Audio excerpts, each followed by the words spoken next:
चलो चलो स्टार्ट है ना।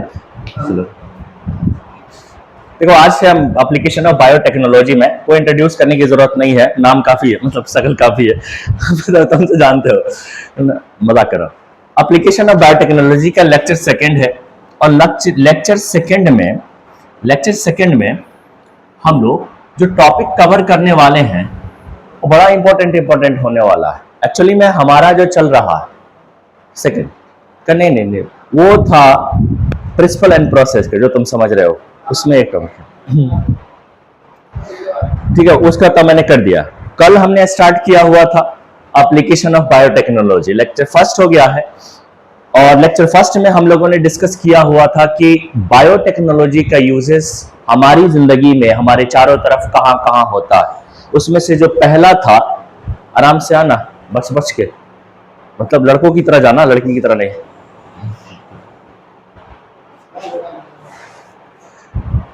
अब देखो, मैंने कहा लड़कों की तरह जाना मतलब, ठीक है। देखो उसमें हमने क्या कहता है, सबसे पहला यूजेस जो एप्लीकेशन है बायोटेक का वो है एग्रीकल्चर, उसी में हम बात कर रहे थे। उसके अलावा हमने पूरा लिस्ट बनाया है, तुम देखना लेक्चर तो पूरा समझ में आ जाएगा। बस ये कि हम लोग application of biotechnology in agriculture वो देख रहे हैं, और उसमें भी सबसे पहला टाइप हमारा था एग्रोकेमिकल बेस्ड एग्रीकल्चर।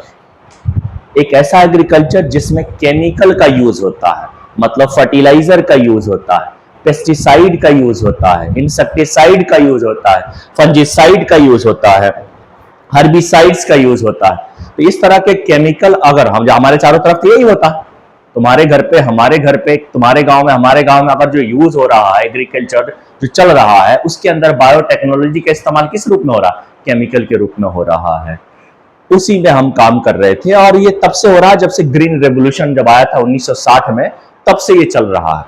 इसके ना कुछ फायदे हैं। फायदे ये है कि यहां प्रोडक्टिविटी बढ़ जाती है, तो हम इसको बोलते हैं कि it is a better farm management. अगर एडवांटेज देखें इस एग्रोकेमिकल बेस्ट एग्रीकल्चर का, एडवांटेज अगर हम देखें, वहां से हम कर रहे हैं बात एग्रोकेमिकल बेस्ट एग्रीकल्चर का एडवांटेज, तो एनसीईआरटी बोलता है it is a better farm management. Better farm management, गेहूं उगाना हो, चावल उगाना हो, आलू उगाना हो, भिंडी उगाना हो, बैगन उगाना हो, कुछ भी उगाना हो, अच्छी क्वालिटी का प्रॉपर वे में अच्छी क्वांटिटी उगा सकते हैं इस मेथड से, एग्रोकेमिकल बेस्ट एग्रीकल्चर मेथड से, इसलिए हमका बेटर फार्म मैनेजमेंट। डिसएडवांटेज क्या है इसका?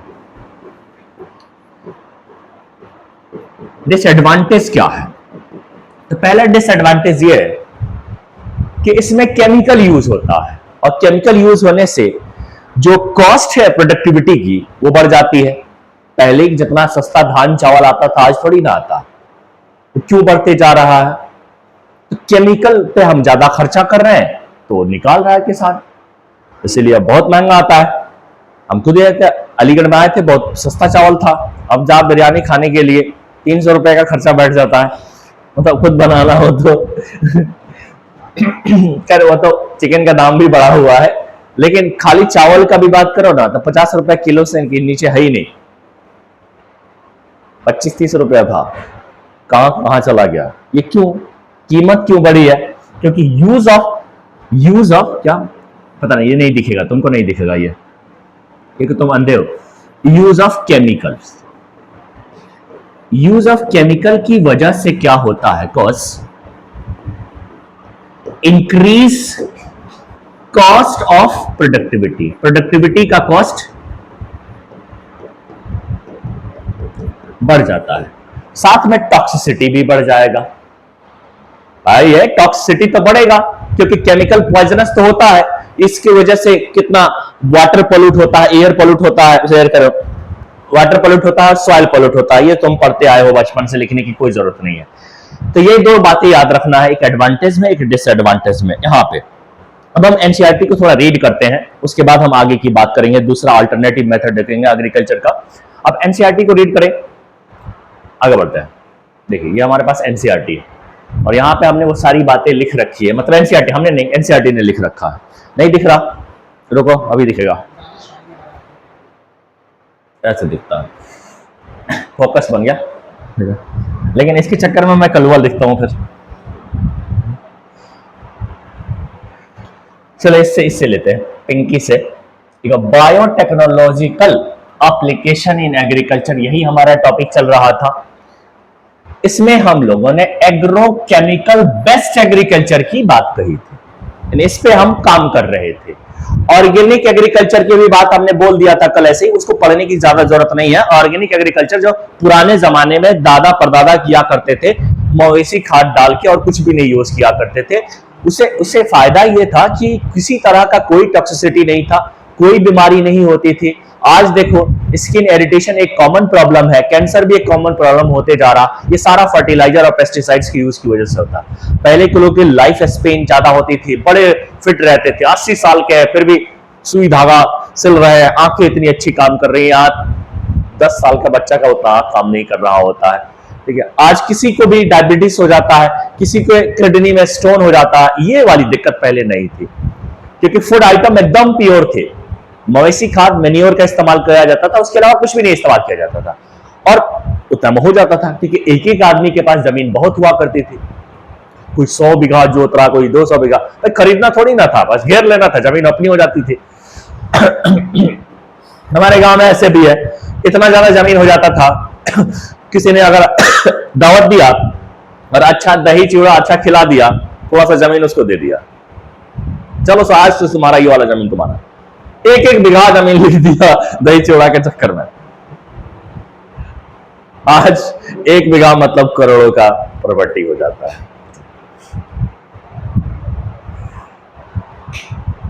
तो वो ऑर्गेनिक फार्मिंग था उस टाइम, और ऑर्गेनिक फार्मिंग सेहत के लिए तो अच्छा होता है, किसी तरह का कोई इफेक्ट नहीं होता, पर प्रोडक्टिविटी बहुत कम होता।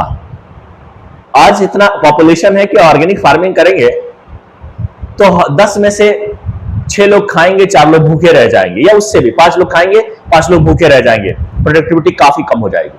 उसको बढ़ाना था तो 1960 के बाद ही ये वाला एग्रोकेमिकल बेस्ट एग्रीकल्चर आ गया था। और कब आया था, जब ग्रीन रेवोल्यूशन हुआ था। तो यहां से आप पढ़ते हैं, green revolution succeeded in tripling the food supply. जो भी फूड सप्लाई थी उसको जस्ट ट्रिपल कर दिया। मैंने कल बताया था कि जब ग्रीन रेवोल्यूशन आया तो प्रोडक्टिविटी बढ़ गई।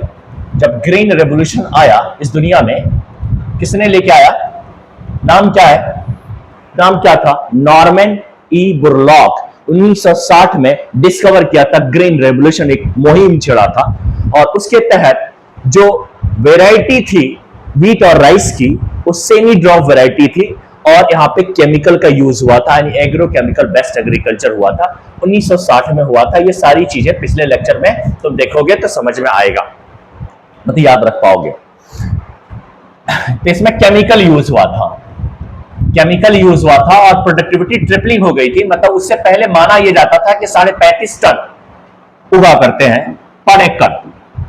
1 एकड़ जमीन में इतना टन राइस या गेहूं आते थे। अब ये सीधा 87.5, लगभग ट्रिपलिंग, 2 गुना से ज्यादा हो गया, इतना टन हो गया पर एकड़, इतना टन।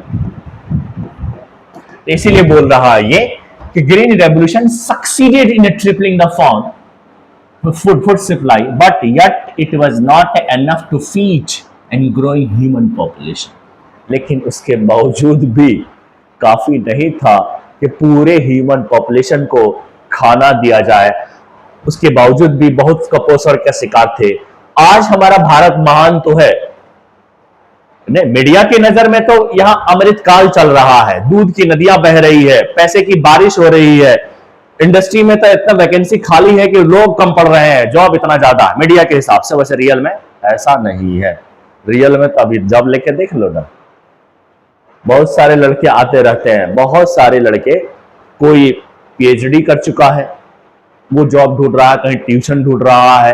क्या है, मतलब जॉब की कमी तो है कि पीएचडी फाइनल होने के बाद वो ट्यूशन ढूंढ रहा, कोचिंग में जॉब ढूंढ रहा है, जॉब की कमी है।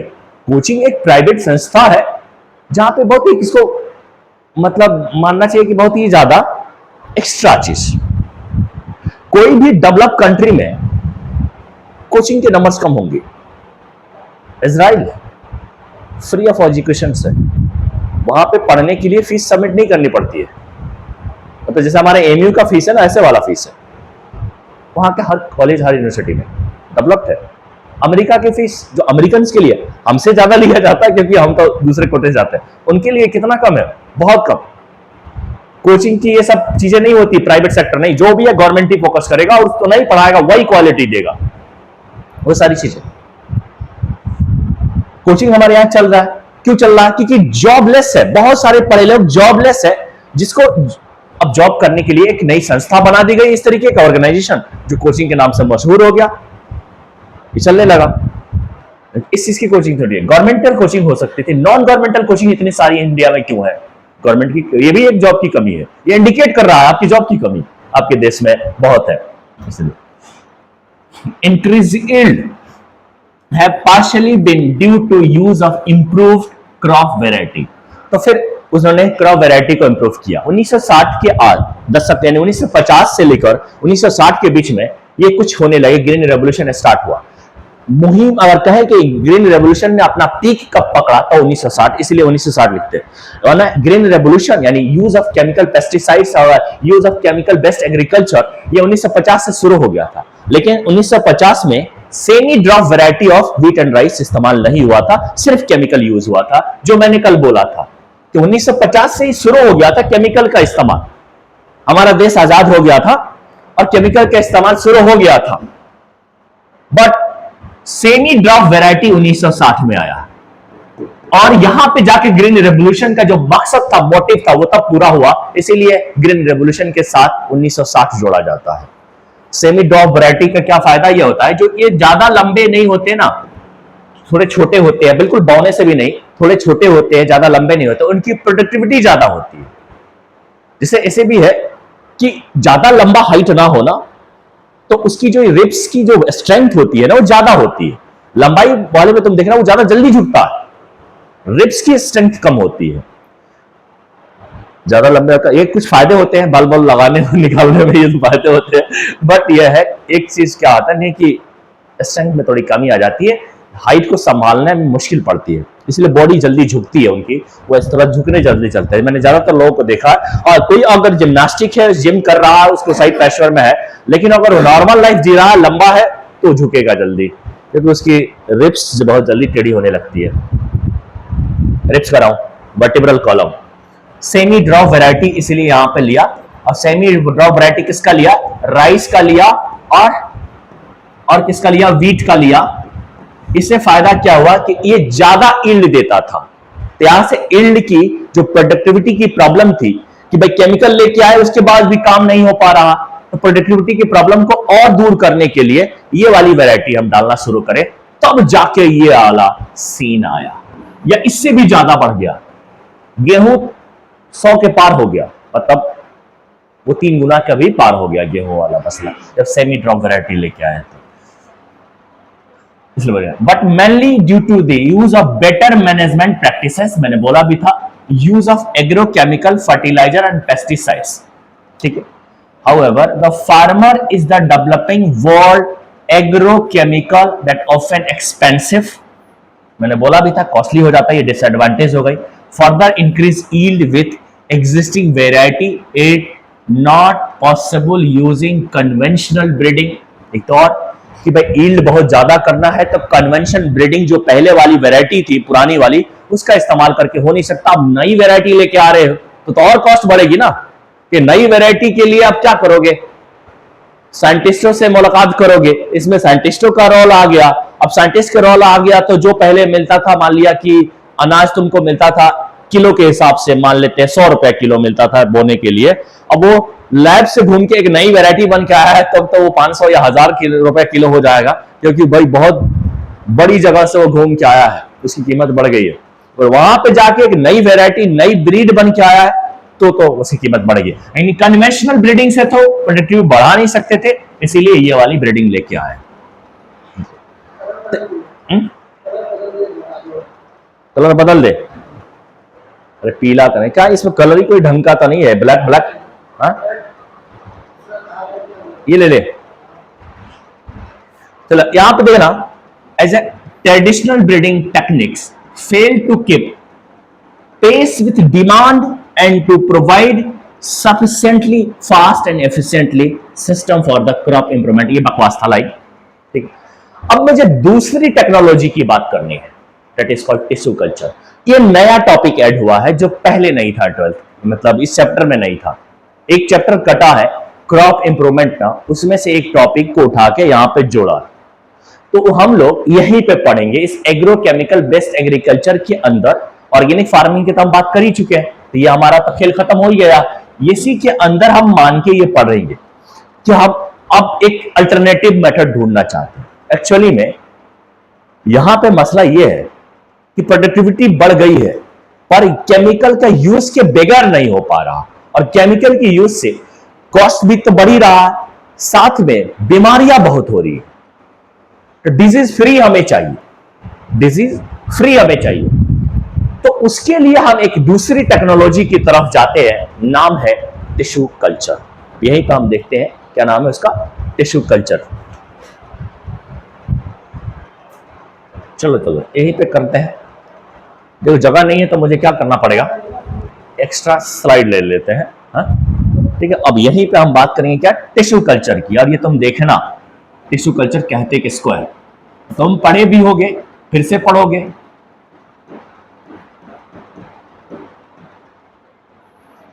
टिश्यू कल्चर याद रखने के टिश्यू कल्चर के लिए तुम्हें सेल या टिश्यू जो भी लेना है वो टोटिपोटेंसी की प्रॉपर्टी रखनी चाहिए। तो सेल के पास टोटिपोटेंसी की प्रॉपर्टी होनी चाहिए, मतलब इतनी बार वो डिवाइड करे कि जो चाहते हो वो बन जाए। पूरा प्लांट तैयार करना चाहते हो, अकेला सेल इतना डिवाइड करे, चाहे ट्रिलियंस में डिवाइड क्यों ना करना पड़े, कि पूरा का पूरा प्लांट बॉडी तैयार कर ले। जनरली सेल के पास, नॉर्मल सेल के पास इतनी कैपेसिटी नहीं होती। कोई 50 बार डिवाइड कर सकता है तो कोई 100 बार डिवाइड कर सकता है, लेकिन यहां पे हजारों और लाखों बार, करोड़ों बार डिवीजन की जरूरत है।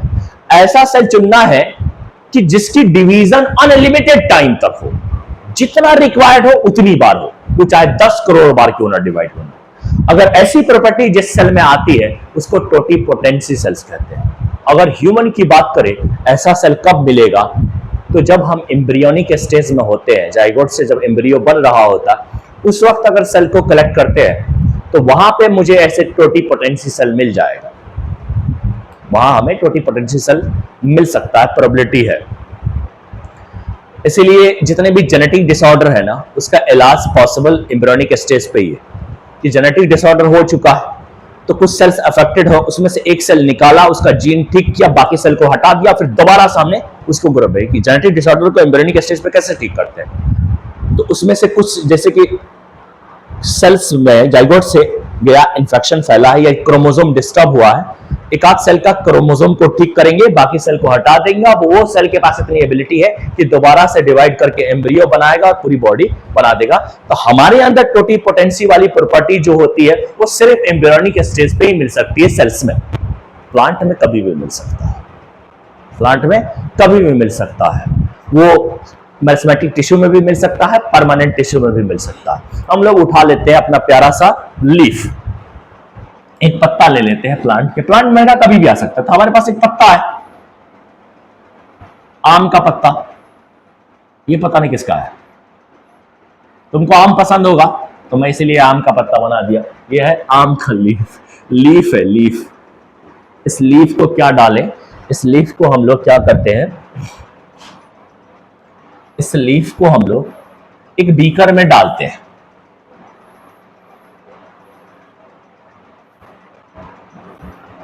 बस याद रखना, ये ध्यान जरूर याद रखना कि इसमें जो सेल्स है ना, टोटिपोटेंसी की प्रॉपर्टी है, यानी इसमें जो सेल्स है वो टोटिपोटेंट सेल्स है, पोटेंट सेल्स मौजूद है इसमें है, ये जरूरी है। अब ये नहीं कि पेड़ का वो छिलका लेके डाल दिए, पता ना उसमें टोटिपोटेंसी है कि नहीं, क्योंकि प्रोबेबिलिटी कब है। हमें अपीकल मेरिस्टेम यानी अपेक्स का, लीफ का, इस तरीके से थोड़ा सा लिविंग पार्ट डाले तो ज्यादा बेहतर है। तो उन्हें बार्क डाल दिया डेड, वो थोड़ी ना, वो तो मर चुका। तो टोटिपोटेंट सेल सेलेक्ट करना है, लीफ लेना, आप ये पीला वाला लीफ डाल दिया जो मर चुका है, नीचे गिरा हुआ, उठाकर डाल दिया। लाइव डालना है, स्टोटिपोटेंस क्या डालना है? बीकर में। ये रहा तुम्हारा लीफ, और इसमें हमने एक बनाया क्या? सॉल्यूशंस। सॉल्यूशन में हमने डाला क्या है? इसमें देखो क्या क्या डाला है। एक तो हमने सुक्रोज रखा हुआ। सुक्रोज क्यों रखा हुआ है? क्योंकि हमें कार्बन का सोर्स देना है, यहां पे इसको कार्बन देना है, तो sucrose as carbon source, as carbon source के रूप में हम लोग सुक्रोज को इसके अंदर डाल देंगे। सुक्रोज को इसके अंदर डाल देंगे। इसके अलावा हम लोग कुछ अमीनो एसिड्स को भी डालेंगे इसमें, कुछ अमीनो एसिड्स को भी डालेंगे, कुछ इनऑर्गेनिक सॉल्ट्स को भी डालेंगे।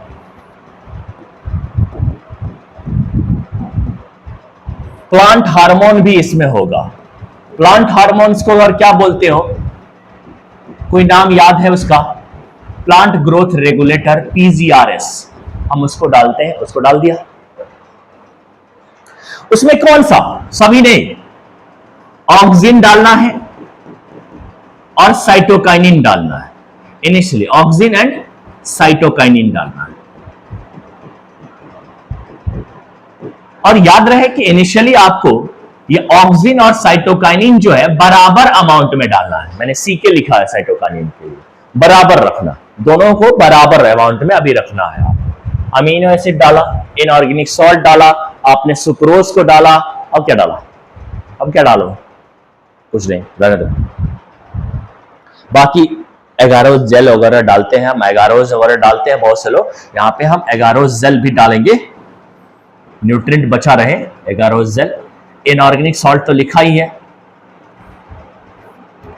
इनऑर्गेनिक न्यूट्रिएंट जेल सॉल्ट में और न्यूट्रिएंट में बहुत सारे माइक्रो न्यूट्रिएंट, यहां पे ना माइक्रो न्यूट्रिएंट, मैक्रो न्यूट्रिएंट ये सब होते हैं। माइक्रो न्यूट्रिएंट 11th क्लास से तुम देख लेना, मैक्रो न्यूट्रिएंट हमने पढ़ाया हुआ है, टिश्यू कल्चर को हमने पढ़ाया हुआ है वहां, ये सारी चीजें तुमने यहां पे डाल दिया। फिर क्या होगा? प्लांट तो एक ऑर्गेन है, प्लांट के जो लीफ है जो हमने यहां पे रखा हुआ एक ऑर्गेन है। लीफ एक ऑर्गेन होता है, ये बात तो तुमको पता होगा। ऑर्गेन है मतलब ग्रुप ऑफ टिश्यू है, और ग्रुप ऑफ टिश्यू है मतलब इसके सेल्स परमानेंट हो चुके हैं, क्योंकि मैरिस्मेटिक टिश्यू कभी ऑर्गेन बना ही नहीं सकता। अगर ऑर्गेन टिश्यू मिलके ऑर्गेन बना रहे, इसका मतलब ये परमानेंट हो चुके हैं। तुम्हारी तरह नहीं है ये जब तक अस्थाई नहीं होगा, ग्रुपिंग नहीं, शादी नहीं करता। ये अस्थाई हो चुका है, परमानेंट हो चुका है। हाँ, तुम तैयार पहले से बैठे हो, बात अलग है, लेकिन ये जो है ये पहले अस्थाई होता है। अगर ऑर्गेन बना लिया है मतलब ये है कि 100% ये इसके अंदर टिश्यू परमानेंट हो चुके हैं। परमानेंट टिश्यू से डिवाइड करवाना चाहते हो, मतलब शादीशुदा आदमी को कॉलेज भेजना चाहते हो, जाइए भाई पढ़ाई करिए।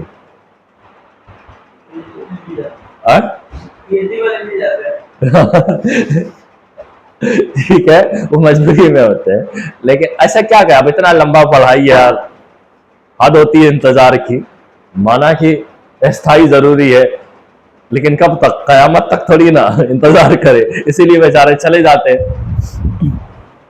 पीएचडी वाले मिलते हैं बहुत सारे ऐसे, इधर सर्जरी वाले भी बहुत मिलते हैं, सर्जरी चल रही होती है। अब चूंकि पीएचडी वाले का स्कॉलर्स होते हैं ना, तो एक तरह का सेमी अस्थाई तो है ना, सेमी एग्जिस्टेंस उनके पास है, कुछ पैसे तो आ ही रहे, 30,000, 32,000, 35,000 उसके हिसाब से आ रहा। यहाँ पे जो सर्जरी में है वो 60,000 से लेकर 1 लाख तक इनके बीच में कुछ भी मिल रहा होगा, तो थोड़ा तो अस्थाई है ना। लिपस्टिक तो खरीद लेंगे हमारे तुम्हारे इससे तो अच्छे हैं वो, इसलिए कर लेते हैं। देखो प्लांट के, मैं इसके बारे में बात कर रहा था कि लीफ के बारे में। लीफ एक ऑर्गेन है, और ऑर्गेन के अंदर बहुत सारी टिश्यू होती है। टिश्यू ऑर्गेनाइज हुआ है, इसका मतलब वो टिश्यू परमानेंट है।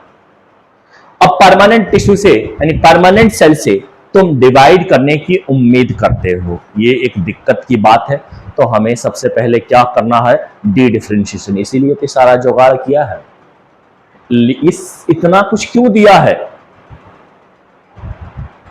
पूरा एडमिशन करा के भेजे थे, इंट्रेंस निकलवा के, क्यों कि भाई जाइए भाई पढ़िए, कोई बात नहीं, हो गया शादी तो क्या हुआ, पढ़िए, दोबारा से स्टूडेंट बनिए, दोबारा से उसको डिवाइडिंग स्टेट में लेके आ रहे हैं। और इस प्रोसेस को हम बोलते हैं डी डिफरेंशिएशन।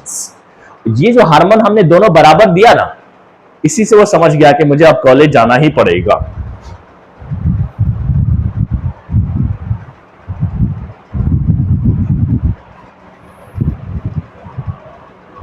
आखिर इतनी मेहरबान बाकी लोग क्यों हो रहे हैं उसके ऊपर, अरे वो ससुराल वाले हैं उसके, तो पढ़ लेगा, थोड़ा और बड़ा आदमी बन जाएगा, ज्यादा पैसा कमाएगा, बाद में फिर सूद समेत ले लेंगे जो खर्चा हो रहा है। ठीक है, ठीक है, डी डिफरेंशिएशन करेगा, यानी कि अगेन अगर तुम बीकर में देखोगे तो अब लीफ नहीं बचेगा, अब लीफ नहीं बचेगा,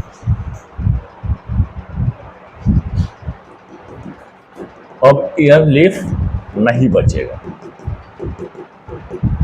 इसके अंदर इस तरीके का केलस बन चुका होगा, क्या बना होगा, callus, mass of undifferentiated sales.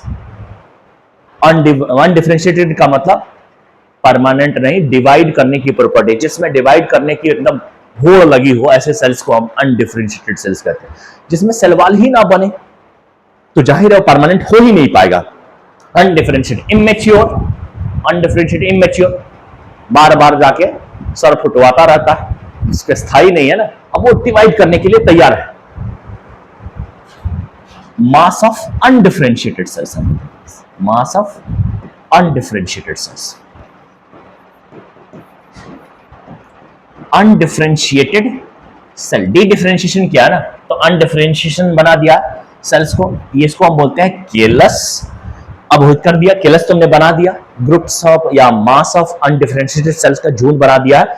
अब तुम क्या करो, इस बीकर के अंदर, इस बीकर के अंदर अब तुम क्या करो, इस बीकर के अंदर तुम ऑक्सीजन के कंसंट्रेशन को बढ़ा दो, साइटोकाइनिन के कंपेयर में ऑक्सीजन को बढ़ा दो।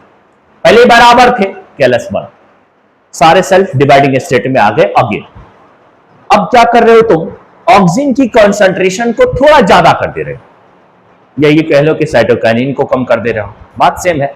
टॉप करने का दो तरीका, या तो खुद ज्यादा पढ़ो या दूसरे की कॉपी चुरा लो, तो दो ही लोग हो तो ज्यादा नंबर लाने का। अब ये भी याद करना, 2-4 दिन पहले चुराना, पता लास्ट में तक याद कर चुका है वो पहले से, चुराने से क्या फायदा हुआ। जेरॉक्स करा के ना रख लिया हो।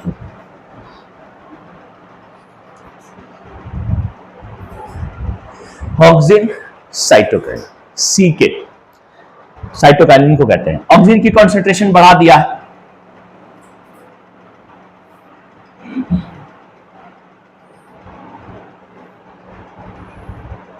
ऑक्सीजन के कंसंट्रेशन को बढ़ाया है, तो उसे देखो कि हो क्या रहा, हो क्या रहा है, हो क्या रहा है।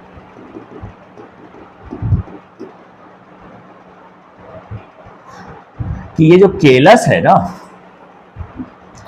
इसके अंदर ऐसे रूट निकल के आ गया, क्या हो गया, ये रूटिंग हो गया है, इसको कहेंगे रूटिंग।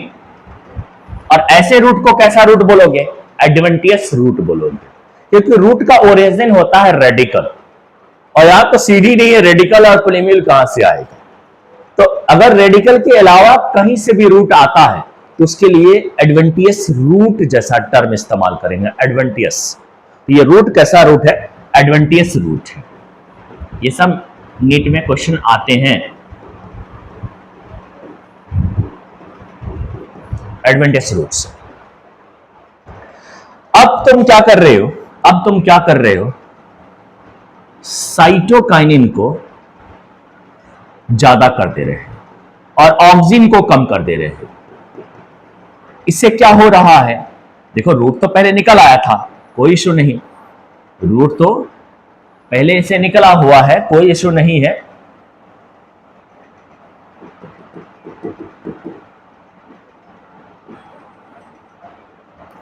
ये रूटिंग है, ये तो पहले से है, अब ये गायब थोड़ी ना हो जाएगा। अब क्या कर रहे हैं हम साथ में, हम अब ऐसे पत्ते वाली चीज निकाल दिए, मतलब क्या कर दिया हमने, शूटिंग कर दिया। ये शूटिंग है, शूट निकल आया और इसको एडवेंटियस शूट कहेंगे। तो साइटोकाइनिन के बढ़ाने से शूट निकल जाता है और ऑक्सिन के बढ़ाने से रूट निकल आए। अब यहां पूरा प्लांट तैयार हो गया, शूट भी है, रूट भी है, मतलब पूरा प्लांट तैयार है। और ऐसे बेबी से प्लांट को, प्लांट थोड़ी ना बोलेंगे, प्लांटेलेट्स बोलेंगे। एक होता है जमीन में उगता, उसका स्ट्रेंथ अलग होता है, इसका स्ट्रेंथ अलग होगा। तो ऐसे ना, मतलब बचकल्ले प्लांट को बोलते हैं प्लांटेलेट्स। तो ये जो प्लांट आया इसका नाम प्लांट नहीं, प्लांटेलेट्स रखते हैं ना। लैब में तैयार किया है, लेबोरेटरी में ये हुआ है, तो इसका नाम है प्लांटेलेट्स। प्लांटेलेट्स क्या नाम है, प्लांटेलेट्स है। थोड़ा सा यहां से लिखना, अगर बाद में चाहो तो बाद में लिखो, और अभी लिखना चाहो तो अभी लिखो, और ना अभी लिखोगे तो बहुत टाइम लग जाएगा और पहले से लिख नहीं रहोगे, इसलिए लिखो को मत। अगर पहले से जो लोग नहीं लिख रहे होंगे वो मत लिखो। तो प्लांटेलेट्स आए। प्लांटेलेट्स में एक और खास बात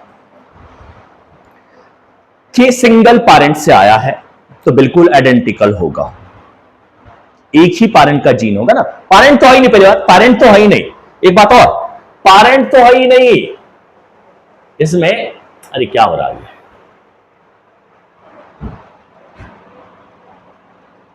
ये तो लीफ है ना, वो किसी एक ही प्लांट से आया होगा, वेजिटेटिव पार्ट है इसको, ये तो वेजिटेटिव पार्ट है। कैसा पार्ट है, वेजिटेटिव पार्ट से। तो वेजिटेटिव पार्ट से अगर रिप्रोडक्शन होता है तो हम क्या बोलते आए हैं अब तक 5वीं क्लास में, वेजिटेटिव प्रोपगेशन। अब तक यही बोलते आए। तो ये हुआ क्या, वेजिटेटिव प्रोपगेशन। अब वेजिटेटिव प्रोपगेशन का असेक्सुअल रिप्रोडक्शन। तो टिश्यू कल्चर किसमें आएगा अगर पूछेगा तो क्या बोलोगे, असेक्सुअल रिप्रोडक्शन या वेजिटेटिव प्रोपगेशन। तो ये एक तरह का असेक्सुअल रिप्रोडक्शन से, असेक्सुअल रिप्रोडक्शन, असेक्सुअल रिप्रोडक्शन से। एकदम जैसा इसमें जेनोटाइप होगा, एग्जैक्ट जेनोटाइप पूरे बॉडी में होगा। जो भी जीन कॉम्बिनेशन होगा, जिस भी प्लांट का ये लीफ होगा, एकदम वैसे ही दिखने में ये निकलेगा, एकदम आइडेंटिकल टू पैरेंट होगा। एसेक्सुअल रिप्रोडक्शन में तुमने ये भी पढ़ा होगा बचपन में कि जो भी ऑफस्प्रिंग आता है वो बिल्कुल पैरेंट की कॉपी होता है, आइडेंटिकल होता है, 100% जेरॉक्स कॉपी, यानी बिल्कुल उसके क्लोन होता है। क्लोन वर्ड इस्तेमाल आता है, क्लोन वर्ड इस्तेमाल बचपन से आप करते आए होगे। तुम अब नीट देने जा रहे हो तो कम से कम क्लोन का डेफिनेशन मत पूछना, क्या पूछोगे, इतनी बेगरत तो नहीं हो कि जेनेटिकली और मॉर्फोलॉजिकली अगर सिमिलर इंडिविजुअल होता है कोई माँ बाप से, माँ बाप की तरह, उसका जीन भी हो, उसकी लुकअप भी हो, उसको क्लोन बोलते हैं। ये क्लोन ही मानेंगे, ये क्लोनिंग चल रही है। और सेल, गैमेट सेल तो यूज नहीं हुआ। तो बॉडी में दो ही तरह के ना सेल्स होते हैं, या तो गैमेट सेल या तो सोमैटिक सेल्स। तो ये सोमैटिक सेल्स है। ये वेजिटेटिव पार्ट के साथ साथ याद रखना कि इसमें जो टोटीपोटेंट सेल लिया है तुमने, वो कैसा सेल है, सोमैटिक सेल्स है। कुछ सारी चीजों का मतलब बताते चल रहे हैं। देखो है बड़ा छोटा चीज, पूछता नहीं है लेकिन पूछ सकता है। सोमैटिक सेल आज पता होना चाहिए क्या जो यूज हुआ है।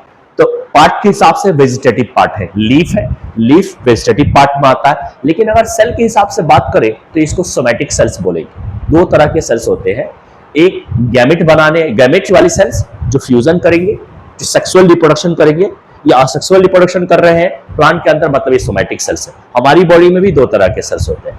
सोमैटिक सेल से जो बना हुआ क्लोन है ना, ये है।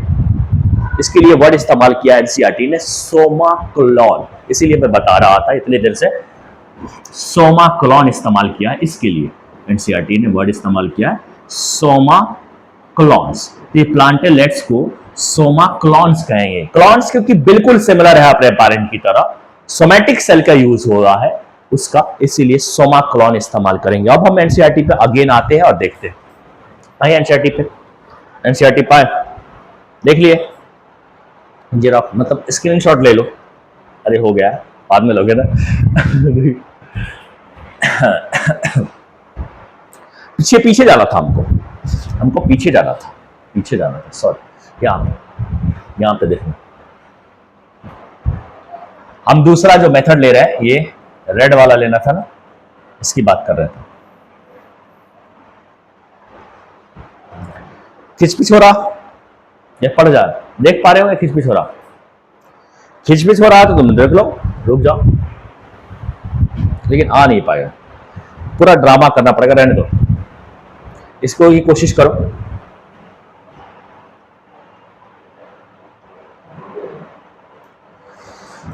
अच्छा देखिए, मैं यहां आप दिख रहा कि नहीं, ये दिखता हूं, ठीक है। देखिए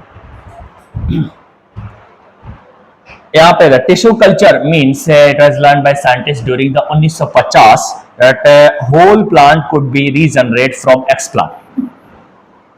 एक्सप्लांट उसको कह रहे हैं, लीफ को, कि पूरी प्लांट उसे रीजनरेट कर रहे हैं। टिश्यू कल्चर एक ऐसा मेथड्स है जो 1950 के अराउंड ही दिमागों में आया था, कुड रीजनरेट, उसे आया था कि पूरी की पूरी प्लांट रीजनरेट किया जा सकता है। एक्सप्लांट यानी any part of plant taken out and grown in test tube under sterile condition in its special nutrient media. This capacity to generate a whole plant from any cell या explant is called totipotency. ये बोला, जो मैंने बात बोली वो है कि भाई वो जो भी तुम एक्सप्लांट ले रहे हो ना, उसमें सेल्स कैसा होना चाहिए, टोटिपोटेंसी की प्रॉपर्टी रखने वाली सेल है, ठीक है। You learn how to accompanize. This is the higher class है, it is important to stress, जाहिर BSc में तुम पढ़ना, ठीक है। Here that nutrient media must be provide a carbon source as a sucrose. मैंने बोला था कि सुक्रोज का इस्तेमाल वहां पे हुआ है, देखो दिखे तो नहीं दिखे, देखो यहां पे है सुक्रोज का इस्तेमाल हुआ है, ठीक है। Inorganic salts, vitamin, amino acid, growth regulator यानी ऑक्सिन और साइटोकाइनिन्स, ये सब बातें हमने लिखे हुए हैं। By application of these method it is possible to achieve propagation of a large number of plant in very short duration. एक चीज और सॉरी, किधर गया, ये जो टिश्यू कल्चर किया है ना, तो उसमें हमने अभी एक प्लांट निकाले, ये हम पढ़ने के लिए ऐसा दिखा रहे, एक नहीं हजारों कर सकते हैं, वहां सेल बहुत है ना लीफ में, वो एक ऑर्गन है, हमें एक प्लांट उगाने के लिए एक सेल काफी है, और यहां सेल तो हजारों है। जब कैलस बना था तो मास ऑफ अनडिफरेंशिएटेड सेल्स था, यहां से मैं हजारों लाखों करोड़ों में बना सकता हूं प्लांट। एक ये फायदा और है कि लिया तो हम एक लीफ ही है, जितना चाहे उतना प्लांट डेवलप कर सकते हैं, डिपेंड करता है हमारे बाकी मीडियम और टेस्ट ट्यूब कितना आप रखे। एक ही बार में 1000 टेस्ट ट्यूब के अंदर यहां से निकाल कर डालना शुरू कर दे। अच्छा, लीफ का पूरा लीफ डालना जरूरी थोड़ी ना है, थोड़ा थोड़ा टुकड़ा डाल दे तो भी काम हो जाएगा। तो जितना चाहे उतना नंबर हम उगा सकते हैं। तो टिश्यू कल्चर को हम लोग माइक्रो प्रोपगेशन की तरीके से भी यूज करते हैं, क्योंकि सिंगल टाइम में मैं लार्ज नंबर ऑफ प्लांट को, एकदम हेल्दी इफेक्टिव प्लांट को ग्रोन कर सकता हूं। तो टिश्यू कल्चर के लिए एक इस्तेमाल किया एक वर्ड माइक्रो प्रोपगेशंस, एक वर्ड इस्तेमाल किया है माइक्रो प्रोपगेशंस। तो यहां पे ये जो है माइक्रो प्रोपगेशंस की भी बात कही गई है, माइक्रो प्रोपगेशंस की डेफिनेशन तो एनसीईआरटी से ही लिखना है, इसका भाई जरूरी नहीं है। माइक्रो प्रिपरेशन का डेफिनेशन 12th क्लास में पूछा जा सकता है, एक नंबर में पूछा जाता, मेरे से भी पूछा गया था। तो बस बहुत आसान तरीका है। It is a process by which large number of plant produce at a single time, बस, ठीक है। या it is a tissue culture in which large number of plant produce at a single time. Tissue culture ही है, कुछ और नहीं, यही सारा काज कुछ करते हैं, बस एक प्लांट के लिए नहीं, हजारों प्लांट के लिए। बहुत फायदा इससे हो जाता है। एक ही प्लांट था हमारे पास, लेकिन उसकी डिमांड बहुत ज्यादा थी, तो गांव के लोग कहते हैं क्या करें, हमारे पास तो एक ही, हम कैसे दे सकते। लेकिन यही अगर टिश्यू कल्चर आता है, चल ठीक है, तो मेरे को पैसा दे 5000 रुपया, तू भी दे, तू भी दे, तू भी दे, इस तरह करके सबसे पैसा लेके टिश्यू कल्चर किया और लार्ज नंबर ऑफ वैसे ही प्लांट डेवलप कर दिया। बस उसका एक लीफ ही तो तोड़ना, काम हो जाए। लेकिन उसके लिए सब आना चाहिए, पढ़ा लिखाना चाहिए कि अंगूठा छाप किसान नहीं चाहिए, पढ़ा लिखा चाहिए, फिर मतलब रिसर्च आना चाहिए। तो माइक्रो प्रोपेगेशन करके यानी लार्ज नंबर लार्ज स्केल पे प्लांट का टिश्यू कल्चर करके तुम ये काम कर सकते हो। कोई ऐसी वैरायटी होती है ना, बड़ा यूनिक वैरायटी होती है, जो इसके बारे में आशंका होता है कि बस यही कुछ है, अगर है तो है, इसके बाद अगर ये खत्म हो गया तो दुनिया से खत्म हो जाएगा, प्लांट एग्जिस्टेंस उसकी हो जाएगी, वो क्या कहते हैं उसको, एक्सटिंक्ट हो जाएगा। तो एक्सटिंक्ट से भी बचाने का तरीका है ये टिश्यू कल्चर। लार्ज संख्या उगा के, that process is called the micro propagations. ये माइक्रो प्रोपिगेशन का डेफिनेशन जैसे चाहो लिख लो। तुमसे सवाल नीट में ये पूछा जाता है कि जनरली माइक्रो प्रोपिगेशन सबसे ज्यादा किन किन प्लांटों में होता है, किस किस प्लांट के लिए किया जाता है? बैट के लिए किया जाता है। किसके लिए? बैट के लिए, चमगादड़ के लिए। चमगादड़ कैसा प्लांट है? चमगादड़ भी प्लांट है क्या? बैट।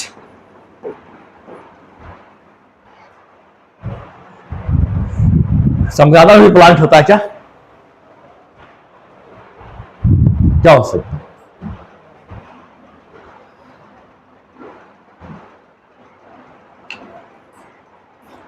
बनाना, एप्पल और टोमेटो, इनके लिए सबसे ज्यादा इस्तेमाल होता है। तो माइक्रो प्रोपगेशन फाउंड इन बनाना, या micro propagation use for banana, Apple and tomato, ये याद रखना, ये नीट में पूछा जा सकता है। तो कुछ कुछ चीजें यहीं पे नोट करते जाओ। एग्जाम्पल, यार ये तो इल्म अचीवर का क्या है, एग्जाम्पल लिखे थे, मैं चेक कर लूंगा एग्जाम्पल गलत तो नहीं है। अबे लिखा ही नहीं क्या? नहीं,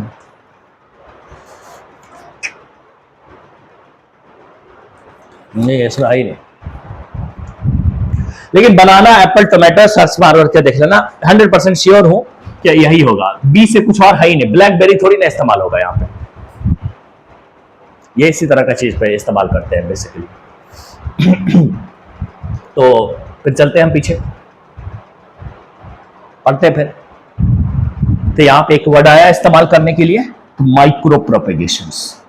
यहाँ पे लिखा, by application of this method it possible to achieve propagation of a large number of plant in very short duration. This method is producing thousands of plant through culture is called micro propagation. तो ये एक तरीके का application of tissue culture है। तो ये application of tissue culture को ही हम पढ़ रहे हैं अब। application of tissue culture, इस application of tissue culture में तुम क्या देखना चाह रहे हो? पहला कि तुम प्रोड्यूस कर सकते हो, पहला produce large number of plant in very short durations, large number of plant in very short durations.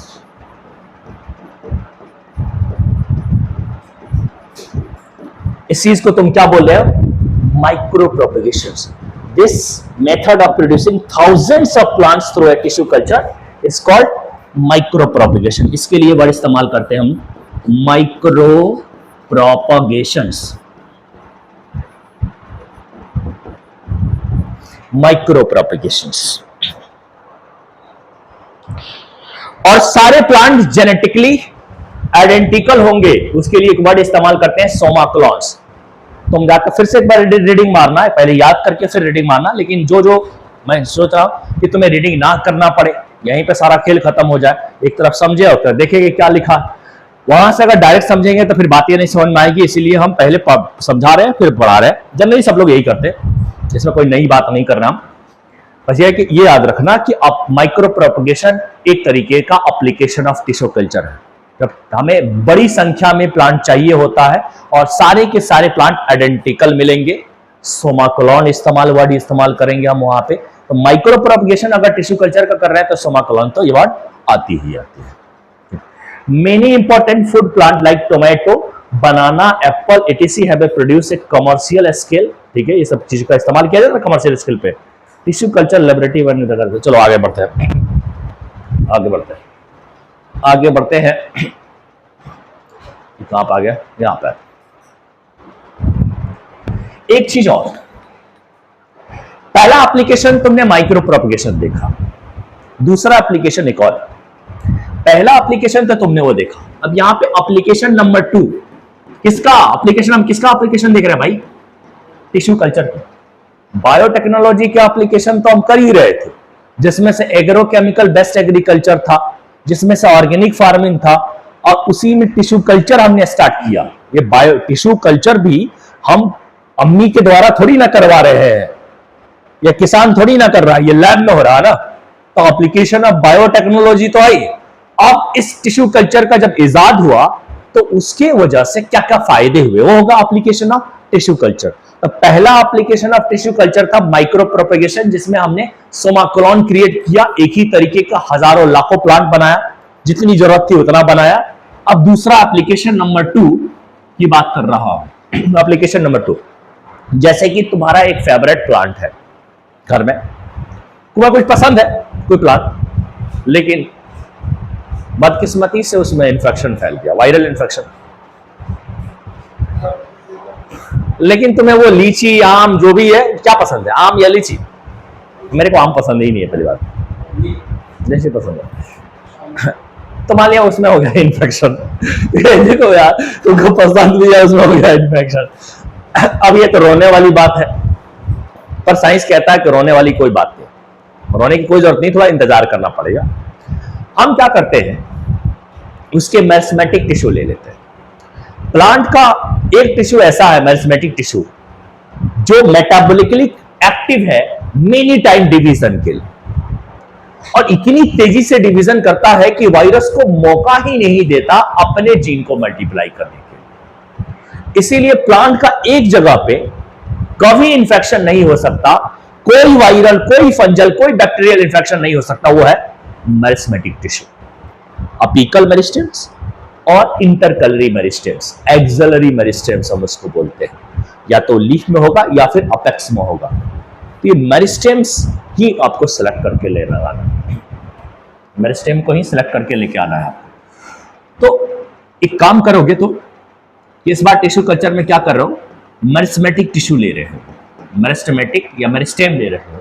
Meristem में भी क्या ले रहे हो, अपीकल ले रहे हो।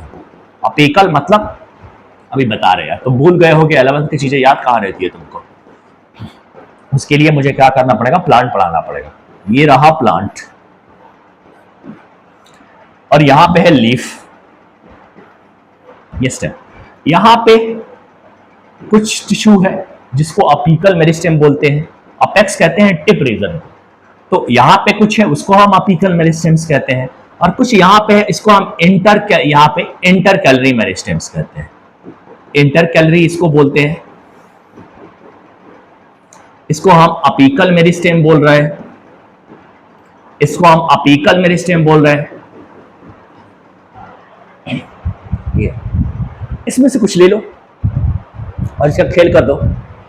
इसमें से कुछ ले लो, मान लीजिए ये वाला तुमने ले लिया अपीकल मेरिस्टेम्स को।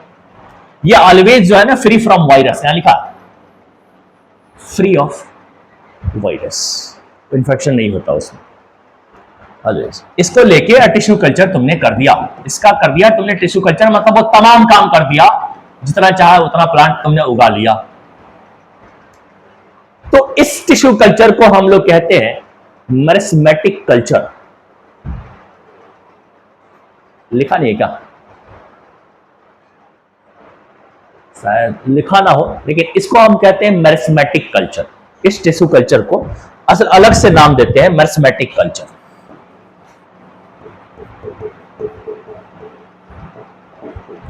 अब ये आ जाता तो तुम कहते ये सर ने पढ़ाया नहीं, लेकिन वही है, बस हमने कोई एक्सप्लांट के ऐसे जनरल एक्सप्लांट यूज नहीं किया, हमने साफ तरीके से बता दिया कौन सा टिश्यू यूज किया। अब इसी तरीके से अगर कहेगा फोलियम लिया तो फोलियम कल्चर हो जाएगा, जाइलम लिया जाइलम कल्चर हो जाएगा। तो मेरिस्टेमेटिक टिश्यू लेके कल्चर किया है मेरिस्टेमेटिक कल्चर, क्योंकि वो क्या करना चाहता है, वायरस इन्फेक्टेड फ्री प्लांट को ऑब्टेन करना चाहता है, इसीलिए किया उसने।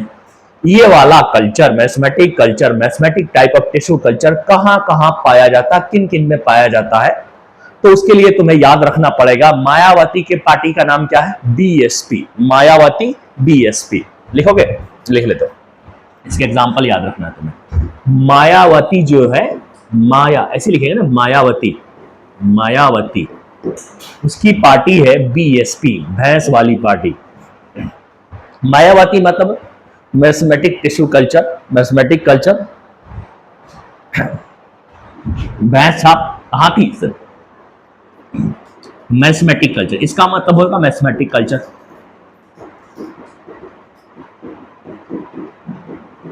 ठीक है, ये है, ये और ये, इसका मतलब फिर से आया बनाना, इसका है शुगर केन, और दूसरा तीसरा है पोटैटो। तो मैथमेटिक कल्चर इसमें होता। फेवरेट लीची तो ही नहीं।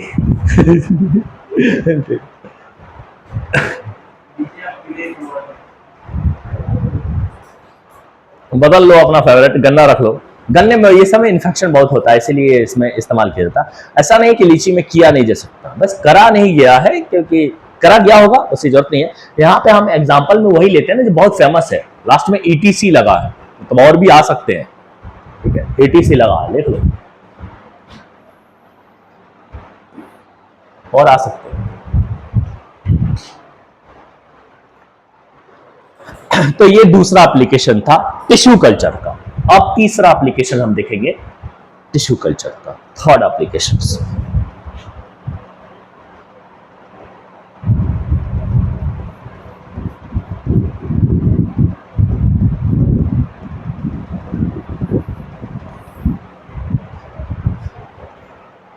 अब तुम्हारे पास दो प्लांट है, तुम्हारे पास नहीं देखा तुमने कि दो प्लांट है, एक ही स्पीसीज के हो सकते हैं, अलग अलग वैरायटी हो सकता है एक ही स्पीसीज का, जैसे आम का ही है, लेकिन एक का लंगड़ा आम का है और एक का, और क्या होता है,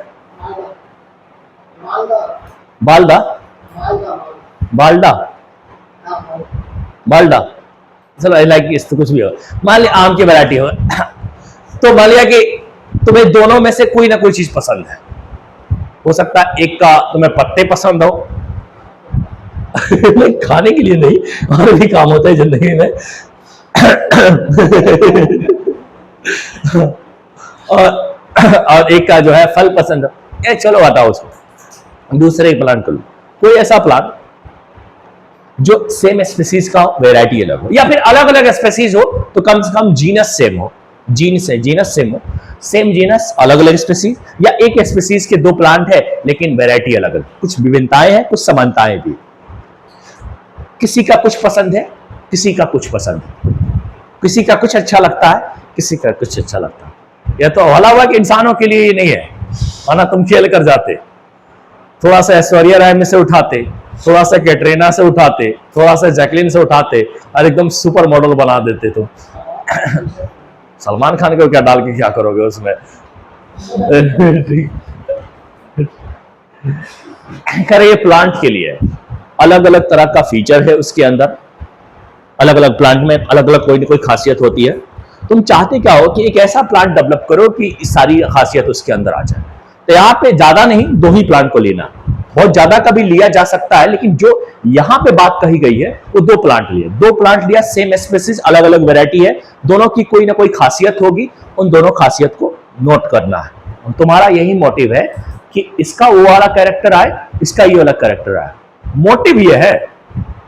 तो एक्सपेरिमेंट करोगे, एक ही बार में वो आएगा जरूरी नहीं है, हाँ हजारों बार करना पड़ सकता है, क्योंकि वो वाला डिजायरेबल कैरेक्टर तुम चाहते हो।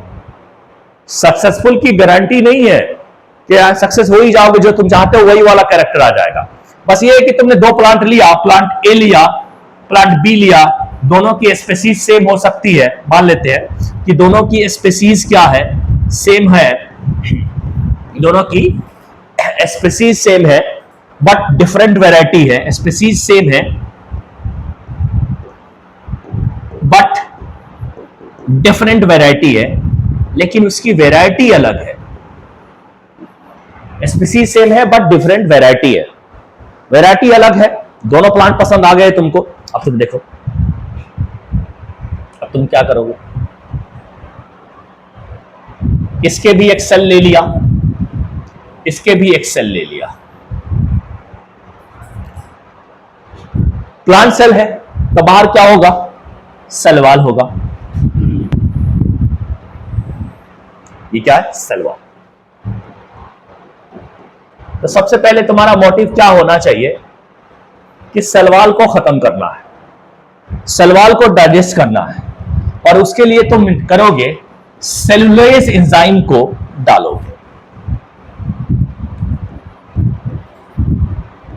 सेलुलोज एंजाइम को डालोगे, या फिर पैक्टिनेज भी डाल सकते हो भाई, इसमें पैक्टिन भी होता है तो पैक्टिनेज भी डालोगे। यही काम यहां पे भी करोगे।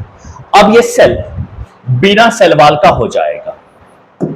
ये अपने आप को नंगा महसूस करता है, उसका कपड़े उतार लिए तुमने, सेल वॉल खत्म, सिर्फ प्लाज्मा मेम्ब्रेन है, मतलब बनियान वनियान छोड़ दिया तुमने, सिर्फ प्लाज्मा मेम्ब्रेन है। इसको बोलते हैं नेकेड सेल, मतलब प्रोटोप्लास्ट वर्ड इस्तेमाल किया, एनसीईआरटी ने इसके लिए वर्ड इस्तेमाल किया, अभी हम रीड करवाते हैं तुमको। Protoplast, cell without cell wall in plant is called protoplast. Only plasma membrane अगर प्रेजेंट होता है तो उस सेल को प्लांट में प्रोटोप्लास्ट करते हैं। एनिमल में तो भाई खाली प्लाज्मा मेम्ब्रेन ही होता, लेकिन प्लांट में सेल वॉल होता है। अगर सेल वॉल नहीं है तो उस सेल को प्रोटोप्लास्ट बोला करेंगे। अब इसको आपस में फ्यूज करना आसान है। प्रोटोप्लास्ट बनाया, ये दोनों को फ्यूज कर लिया, हमने किया दोनों को फ्यूज, हमने किया दोनों को फ्यूज, और ये बना दिया, फ्यूज कर दिया। ऐसे अलग कलर से बनाते हैं, व्हाइट में।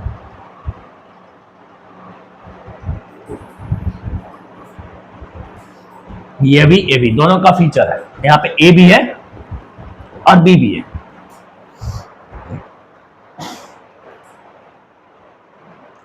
फ्यूज होके जो तुमने करा है ना, मतलब इसको दोनों के साइटोप्लाज्म को, दोनों को प्रोटोप्लाज्म, दोनों के प्रोटोप्लाज्म को तुमने फ्यूज कर दिया।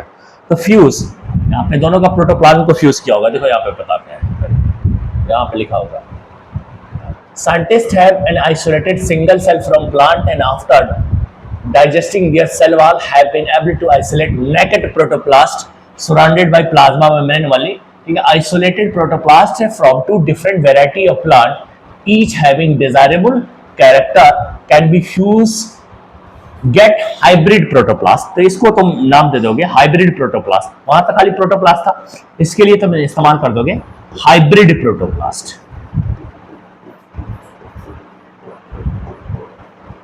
ये वर्ड इस्तेमाल करोगे हाइब्रिड प्रोटोप्लास्ट, हाइब्रिड प्रोटोप्लास्ट। तो हाइब्रिड प्रोटोप्लास्ट आ गया, और इसको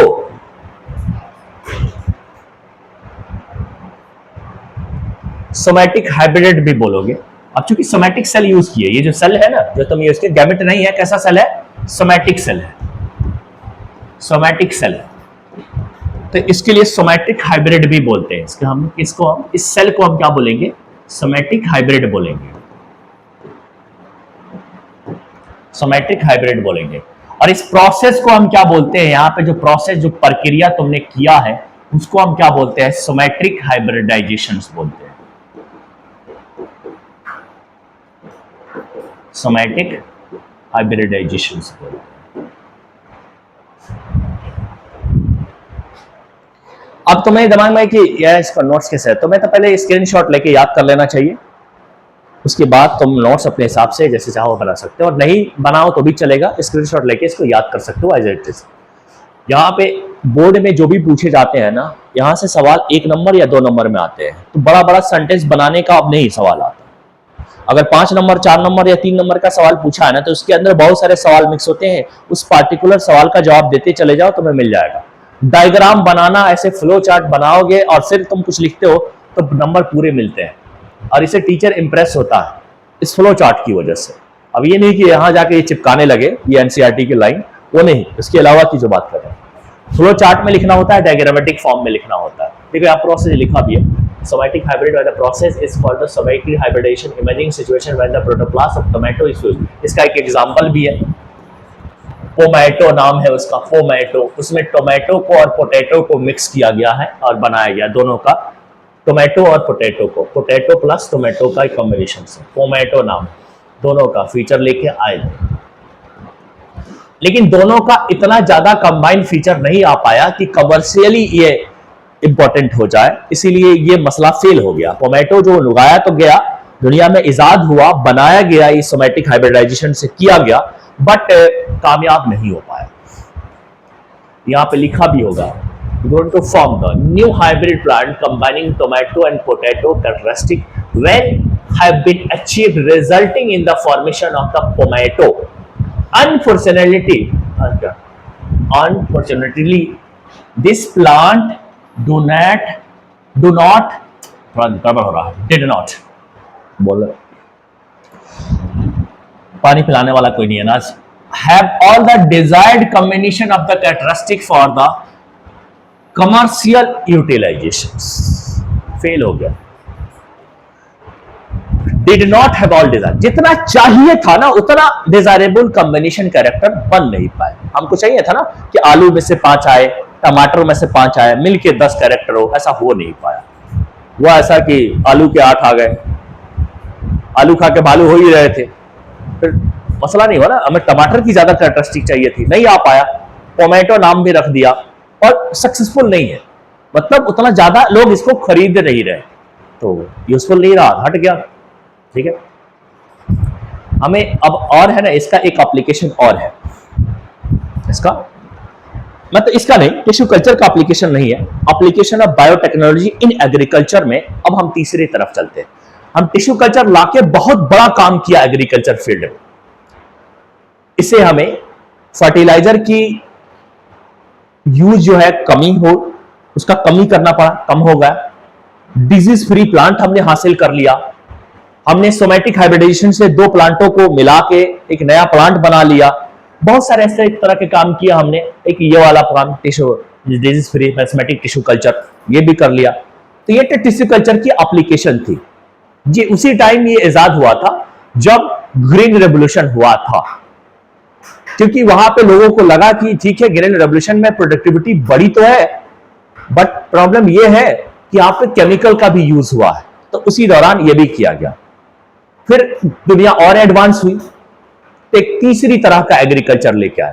2 तरह के एग्रीकल्चर के हम लोगों ने बात कर लिया, agrochemical based agriculture and organic farming की। अब तीसरी तरह की एग्रीकल्चर आया, और agriculture with genetically modified crops या जेनेटिकली मॉडिफाइड प्लांट्स से, थर्ड टाइप ऑफ एग्रीकल्चर। हमें उसको बात आज करनी थी कि कैसे हम जेनेटिकली मॉडिफाइड क्रॉप्स को बनाते हैं और फायदे क्या है, लेकिन मुझे नहीं लगता कि टाइम है। कितना टाइम?